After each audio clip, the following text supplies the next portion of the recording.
ఇంకో పక్కన ఉద్యోగాలు, యువకులు ఆశలు పెట్టుకుని మనం గెలిపించాం.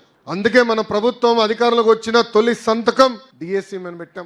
గడిచిన 40 సంవత్సరాలు 80% టీచర్ పోస్టులు మన ప్రభుత్వమే భర్తీ చేసింది. ఈరోజు మెగా డిఎస్సి పెట్టాం. 16,347 పోస్టులకి డిఎస్సి ఏర్పాటు చేస్తున్నాం. జూన్ మాసం నుంచి ఎగ్జామ్స్ మొదలవుతున్నాయి. దాంట్లో కూడా కొత్త కాంట్రవర్సీ పెడుతున్నారు కొంతమంది. మైకాపాలకు పని పాట లేదు, సుప్రీం కోర్టు వరకు వెళ్ళారు. ఈ రోజు డిఎస్సి ఆపేదానికి దేవుడి దేవల ఆగదనుకుంటున్నాం. ఎందుకంటే బలమైన నోటిఫికేషన్ మనం ఇచ్చాం. టైం పెంచాలంటున్నారు.